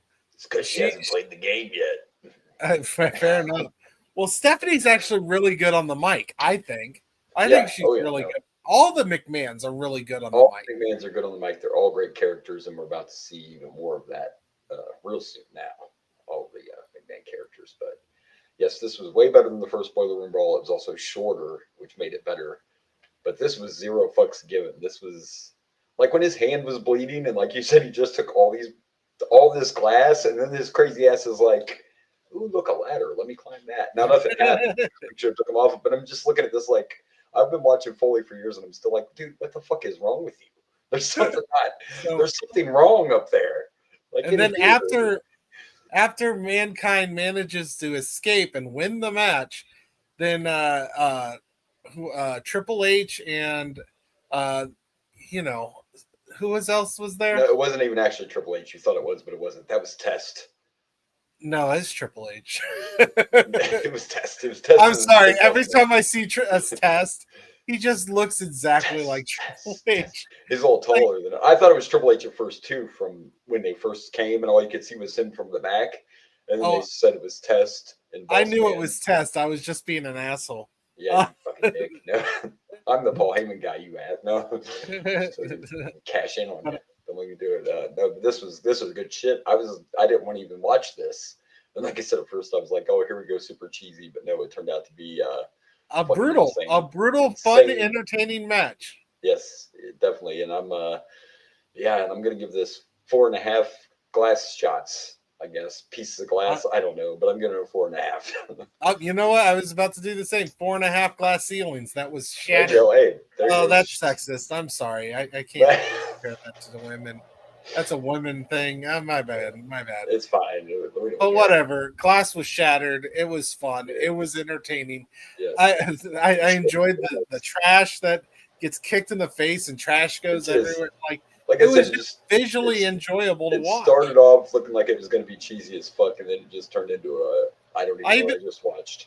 I even enjoyed before we got the glass, we got all the drywall just over and over. Sheet after sheet after sheet. Like, I don't know if that actually hurts, but that was fun to watch. This was way better. And legit, it was like, I know the first time we saw the Boiler Room Brawl, like I was there, and I've talked about how we had to watch it, out in the arena on TV, but that ain't the point. That first Boiler Room Brawl was dull. The one between Mankind and Undertaker was boring as fuck. This was entertaining. If you're gonna do it, I don't recommend the real glass. I'm not gonna promote taking glass shots, but this is how you do it though. This was good shit right here. Fun, entertaining, good stuff. Agreed. Good stuff. All right, well, let's see what's next on Backlash. I think we got like 3 matches left, I believe. I think what is next is X-Pac versus Triple H. Oh, I could be wrong. Could be wrong. X-Pac. Right, so do I. And I'm excited to see what heel Triple H is like now. Right.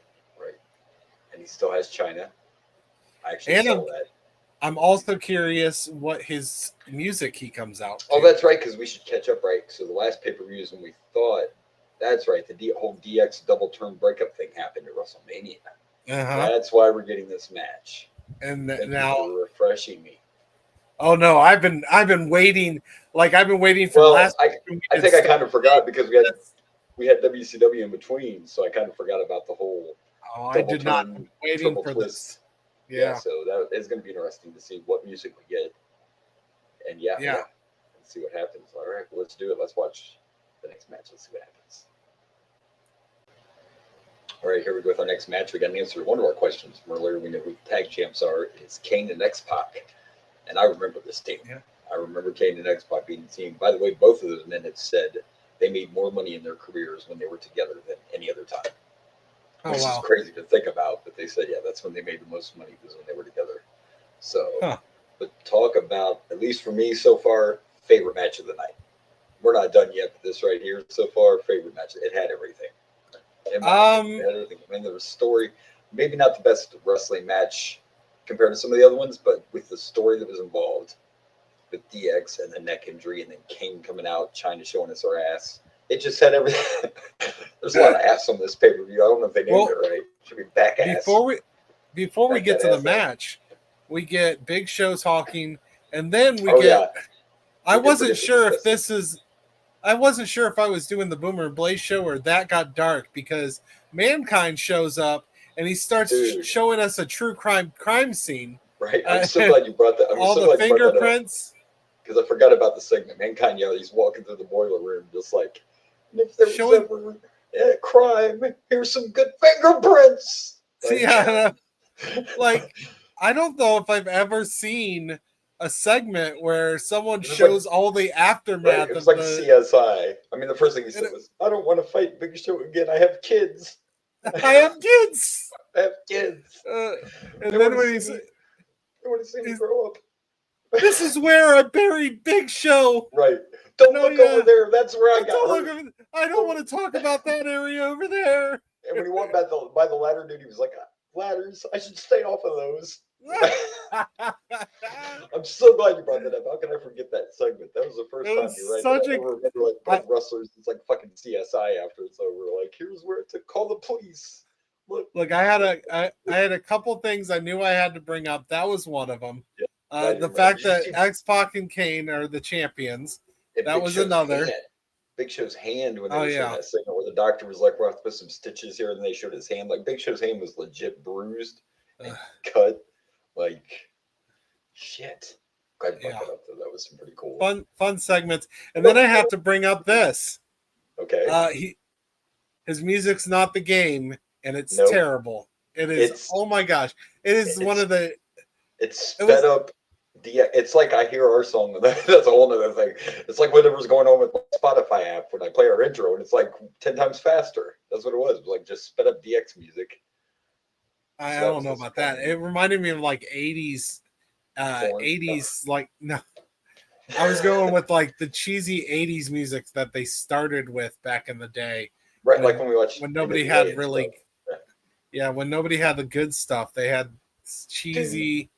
Like I don't remember him ever coming out to this music, which makes me think that the game song comes out very soon.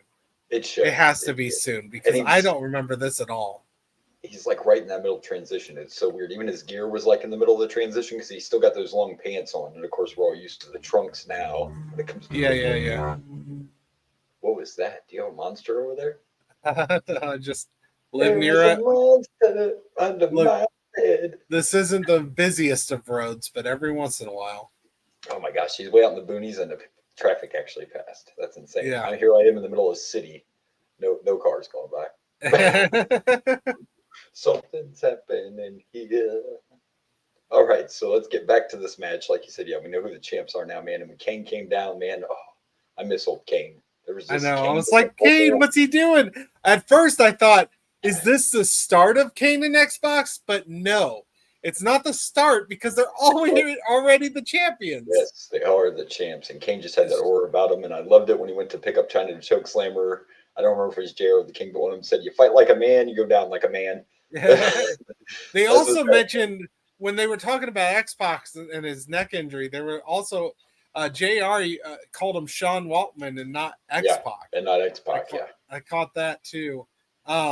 This is that error, see, because the whole Foley thing just happened. Like, we're still in that error where they think it's better if they make them more real to us, so that's why he's calling him Sean Waltman instead of... I think Triple H would have been better off using his old Hunter Hearst Helmsley music than whatever the hell that was.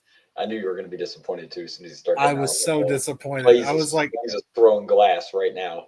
I was like, maybe there was a song entrance music that I just don't remember as well, but I would remember when I heard it. No, he's over there breaking sheets of drywall right fucking now. Yeah, I was definitely disappointed with the music. But yeah, it was a good match though. Yeah, it was a fun match, good story. I don't know if it's better than that backyard or the boiler room brawl. That that had I had low expectations, right? And it was just that's an entertainment factor watch. thing too. That's one of those hard ones because they're two different things to compare. Because the Boiler Brawl wasn't really a match, even though it still gets counted as one. Yeah, but it was fun. And I always such a huge X-Pac fan. He takes a great ass whooping, but he can still come back. You know, it's just, and actually, I've heard a lot of wrestlers say that back in the day, they like to use X-Pac kind of as a measuring stick. And when they brought in new people, they would make him wrestle X-Pac. And then after the match, he would come back and tell Vince what he thought of the guy after they had their match with him. So he was kind of like, you know, the tester back in the day. He was also the tester for China, but that's a whole other story. When you record it, I don't know if you're a tester anymore. What? That's true. You're in full production, baby, full production. Anyway, I thoroughly. He went balls deep into that testing. What? No. What? Woo, we'll be here all week, folks. We'll be here all week. Yeah. That's a whole nother. Even though with the help of Kane, who came in and destroyed both of them and put them in position for some Bronco Busters, which they both got. That darn Triple H still got the win with the pedigree, and we know this feud's not going to be over, but highly entertaining match and a strong pay-per-view so far. If we think about it, right, the way things are going right now, I don't know what this is like 10 times better. It's better than Mania. It's way better than Mania, and we haven't even got to the main event. Now we still have 2 more matches, and it's already blown Mania away. Mania did not feel like a Mania at all. We talked about that. No, but this comes close. This one feels more like it. Yeah, and still 2 big matches, including that WrestleMania rematch, and I'm intrigued with the next one just because of the clash of styles. I don't know what to expect seeing the Undertaker and Ken Shamrock going at it. That's going to be interesting. Oh, is that who he's facing? Wow, that's going to be interesting. Undertaker and Shamrock. That's just a very different. I'm interested to see how this is going to play out. But as far as this one goes, I'm going to give this 4.5 Bronco Busters. I'm going with 4. Oh my God, it's Kane! Sorry. And at least we got some equality because earlier we had to see Mr. Ass's ass. This time we got to see China's ass because she had assless chaps on. So yeah, but they kept calling her a man, so I'm not sure how much of I know. That's a man, baby. Yeah. If she wants to wrestle like a man, she can go down like a man. You know what's she funny definitely about takes that? it. Is I had a great grandpa that used to say that kind of stuff. You know, like you should never hit a woman, but if she fights like a man, put her down like one. I mean, fair enough. I mean, I'm not really trying to get into my my thoughts on domestic abuse here, but yeah, let's not go there. That's a whole other podcast. It is that just got dark. It is the wrong podcast. You're on flashbacks. The crime scene isn't in the boiler room; it's in the ring. Right here. I thought it was a good idea to use real glass. The fuck? Oh, that's insane. Man. There was blood all over Foley too, like all over his shirt. It's nuts. Anyway, did we both rank this? I ranked it. Yeah, we ranked it. Yeah, we ranked it. I said 4. You said 4.5. That's right, 4.5. All right. Yeah. Next, we know what's next. We're about to see Undertaker and Shamrock. This is going to be all right. Let's check this out. I've admitted I'm a Shamrock fan now. It's just the thought of these two clashing. It should be interesting. Yep, this should be interesting. Oh, sorry. I'm so glad you had the similar reaction. After such a good pay-per-view, this is definitely the down match. Yeah. I thought maybe something cool would happen at the end. We just got a little bit of Bradshaw destroying Ken Shamrock. This was a slow down match. Yeah. Too slowed down. Just went the long way. Like there was one cool thing when Undertaker brought Shamrock up for a choke slam and Shamrock reversed it into an armbar. I thought that was cool. That was. And but that was probably one of the few things to. And some of it just seemed weird because this is he's not as supernatural anymore. But this is still like dark. This is Ministry Undertaker. He's supposed to be all dark and stuff, and then you see him do like a drop toe hold. It's just I don't know. It was dull. Even the crowd was quiet. I feel like there was not necessarily bad. It just wasn't. It was the wrong thing in the wrong place. I know sometimes you got to have a come down match, but Shamrock's made my expectations so high, and the other guy's the fucking Undertaker. This was just way too slow. You know what I kind of expected? Because I'm trying to think, and I'm almost positive, doesn't Shamrock's sister get like crucified before Stephanie McMahon? That's possible. There's so many crucifixions coming up. I can't remember. I thought maybe that was possible. going to happen at the end of this match, and it didn't. Right. We didn't even see Ryan, and like part of this is supposed to be about Ryan. And well, from chanting, what I gathered, I believe at one point didn't we hear them chanting Ryan? I believe the crowd. I thought they said that Ryan was pretty much kidnapped by Undertaker. Missing. And yeah, is missing. So she could possibly be the first crucifixion. Yes, folks, crucifixion. I thought maybe it happened here, but no. We fucking hung a man the last pay-per-view, so we shocked that we're about to crucify people. Yeah, this was kind of a letdown. It was just a little bit of bat choking. Yeah, except I don't think any of those crucifixions happened on pay-per-view. Like Stephanie, I think was on Raw or SmackDown when they crucified. Probably was. And I think Austin was also on Raw when they put him on the symbol. It wasn't a cross; it was a symbol. Yeah. That's what been said. It was that new logo he's wearing on his shirt now. Yeah, his symbol. Yeah.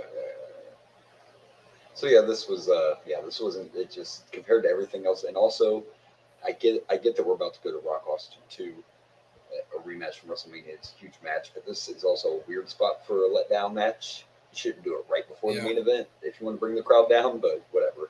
It wasn't that good. And because of who's in it, I was even more disappointed. This might seem low, but it's getting it too.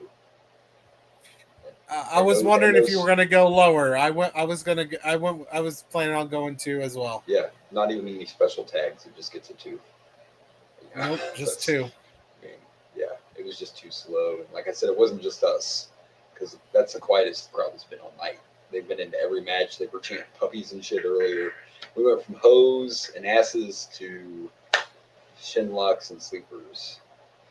Yeah, I was worried when I was watching. I was like, man, he's gonna be so disappointed in the way I feel about this match.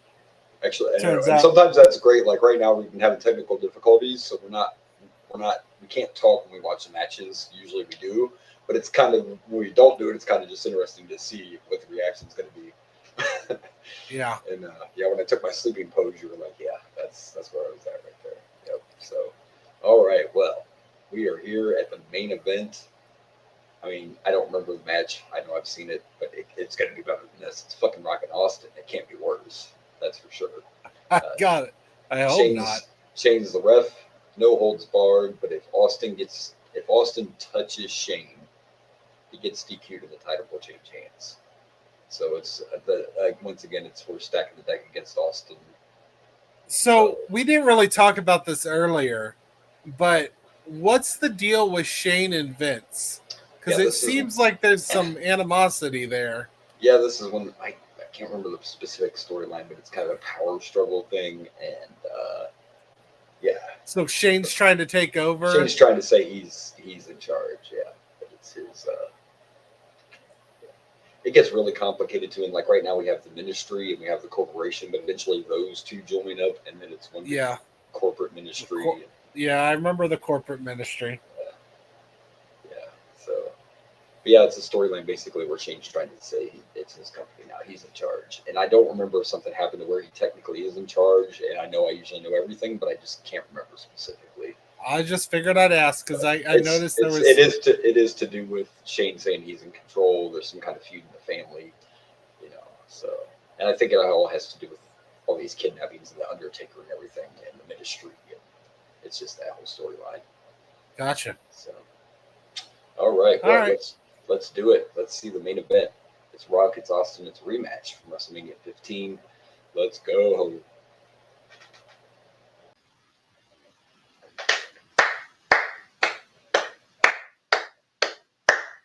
Did we expect any less?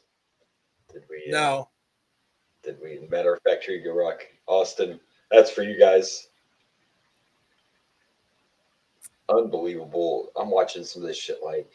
Boy, they're still in the stage of we don't just do whatever. It's fine. Fucking body slam me and suplex me on the concrete, no mats. Fuck it. Just run that shit. The Rock grabbing the camera Way and ahead. just showing the crowd, turn it towards Stone Cold. Yeah, now we know where Logan Paul stole that shit. See, the Rock's the originator. Don't be trying to. Yep, got on the commentary too, and yes, folks, the Rock told the the Spanish announce team he was going to turn them into pinto beans. Just go throw that out there. I didn't say that. The Rock did. It's not me. Was that really Rock said a lot of things. The Rock said a lot of things. Yeah, this was absolutely everything I expected to be, and what shocked me the most, and it did come into play eventually, but Shane started off actually being impartial. And he was impartial for a good chunk. Yeah, for a good chunk, though. I mean, pretty much till the ending segment, he was pretty much, So he gave the Rock a chair, Yeah. He might have put the Rock's hand on top of Austin to count it. Yeah. He might have done Perhaps a few little things, but it was all the parts. It was a great match. There towards the end, I actually saw. I'm sure you did too, right? We saw it coming when he went for that belt shot and Austin moved. Like you saw that coming, right? You saw. Oh yeah. I knew it was happening the second he grabbed the belt. Yeah, you can see that coming a mile away. It didn't matter. So then we get to a point. Here comes Vince, because Vince, doesn't want Shane to get what he wants. I guess we're still a little, They're both in the corporation. Vince right now Shane right now, they mentioned, is the acting chairman. So technically Shane is in charge right now. But Vince comes out and has a smoking skull belt. He hit Shane with it, and apparently Vince threw the belt that shot so hard that he fell. I don't think he was supposed to fall when he hit Shane with the belt, but it happens. Shit happens. The Rock hit Austin with the belt again. Earl Hebner was in the ring and with the count, Austin kicked out, and the fucking Rock went from a stone cold stunner into a fucking belt shot, and it was Oscar worthy. Like the Rock usually always sells the stunner great, but to sell this with like the turnaround right into the belt shot, it was fucking poetry in motion, kids. The Rock is one of the best sellers in the game. He's right up there with Shawn Michaels. Yes, he just sells so well. These two, I mean, I don't think we're going to ever see a bad match with these fucking two, man. Like, I hope not. I don't see it possible. Two of the biggest stars, especially considering the short window they both were in the WWF. Two of the biggest stars ever. And showing you how it's done. Again, I could watch these guys wrestle every show, I think. Like, it's just the chemistry is unbelievable. This is how you end the show. And for once, Stone Cold didn't have to be in the back going, how the fuck do I follow that? Because we've seen that a lot happen to Austin when he's the champ, But this time it was like, shit, thanks, Taker. I appreciate that. You set me up for a home run. Fucking crowd was on fire the whole time. They destroyed the set by throwing each other into it. And it was funny because he's not here yet, but to hear JR say, he said something about there go the walls of Jericho, which I know he wasn't referring to Chris Jericho yet, but it was still kind of funny to hear him say, there go the walls of Jericho. Yeah, pretty soon. I'm actually really excited to start getting Jericho in WCW. That will be cool. Yeah. Young Jericho, because he was good even in WCW. Yeah, as a matter of fact, right before he went to the WWF, that was my favorite Jericho when he was doing the Monday Night Jericho stuff. Oh, such good shit. But yeah, as far as this one goes, this is how you end a pay-per-view. Great main event, great storytelling. It's 5 stars, baby. I loved this fucking match. Every fucking minute of it. There was not one dull point. There was nothing that didn't make sense. The crowd was hyped the whole time. And that smoking skull belt is badass. Let's just say that, right? Yeah, I know you agree with that. Probably the best belt design for a wrestler, I would say. Yeah, it was good shit. It was definitely good shit. That's They actually made one of The Rock too, and I'm sure you've seen pictures of it, but that one never was on TV. They never used the Rumble Bull belt. They made it, they just never used it. I'm also going with 5 stars. This was a fantastic match. Good story. And then we're going to talk about what happened at the end. What happened? Undertaker kidnaps Stephanie McMahon. This is the start of the crucifixion of Stephanie. Yeah. And now I'm starting to see why Undertaker or Stone Cold must get crucified, because I'm guessing he goes to help Vince. Yeah. After all and this, isn't it so weird seeing Stone Cold and Vince almost helping each other? It's a little weird to see when they have that big feud. But we forgot to mention before this match, they showed Vince backstage telling Stephanie to stay back there. And I'm sorry, but when they're all grown, I think it's a little awkward to kiss your child on the lips. That was a little awkward. It is a little awkward. He kissed Stephanie right on the lips, and it wasn't even like, I'm not saying they tongued, but it also wasn't. It was awkward. It was just, that's your daughter's an adult. I don't know. It was a little weird, a little uncomfortable. It was weird. But yes, and it was actually a great closing shot. See, sometimes this is why we're partners, because you pick up where I forget. You pick the slack up, because I didn't want to forget that. That was a great way to end the pay-per-view. That shot of the Undertaker just looking back going, where to, Steph? Yeah, I know. Good shit. And it's not, that won't be the last time. Like, Undertaker, when you get in a limo and that window's closed, it's probably the Undertaker up there. That's the era we're in right now. He does that to Teddy Long at one point, kidnaps him. Yeah. Don't get in a limo if you can't see the driver, because it's probably the Undertaker player. Just going to say that. But there you go. What a way to end the pay-per-view. This was definitely way better than WrestleMania, for sure, hands down. The very first Backlash, and of course we have more in the future. And on our next pay-per-view is a UK exclusive. When we start ranking these, it's going to be hard. It's going to be hard to. And I know there's some point. I mean, it's a while away, but there is some point where Backlash leaves for a little bit, and then they bring it back. But yeah, it's around for a long time. It becomes a pretty steady pay-per-view there for several. Years. So I looked it up earlier. We get 2 No Mercies this year, so that's kind of weird, right? But the next one is a UK exclusive, so I don't even know if I've seen that one, being that it was exclusive to the UK. I don't. This is where see, and like we talked about, technically this one was still listed as in your house, but this is where they decided they don't want to do that anymore. So now they're trying to come up with pay-per-view names, and maybe that's the reason we get a double, double dose of No Mercy. Maybe that's part of the reason, because they just don't have enough pay-per-view names right now. But but this is a Manchester No Mercy. There's the title card for the next one we're gonna get. Week. Yeah, and then of course in 2 weeks it'll be the pay-per-view we don't want to talk about. Yeah, that's not gonna be fun. But all right, well, we made it through. It's time to pick some matches. Favorite match of the night. There for a minute, I thought it was going to be hard to choose these, but I don't see that now. I mean, the obvious pick is the main event. Favorite match, best match tonight. I give it 5 stars. Can't even argue that. Yeah, so I also gave it 5 stars. However, I'm going to go with the Boiler Room Brawl. I knew where you were going. I felt like it was good enough that we didn't have to have the same one, because I really had a lot of fun with Mankind versus The Big Show. It was a blast. Yeah. It did. It was a lot of fun. It was a blast.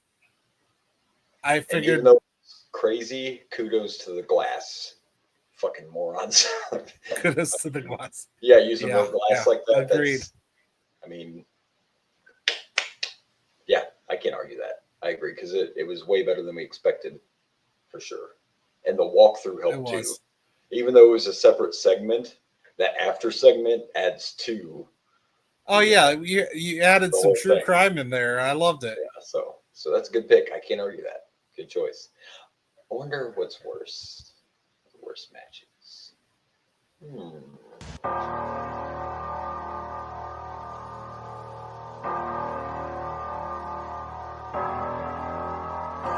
Worst match of the night.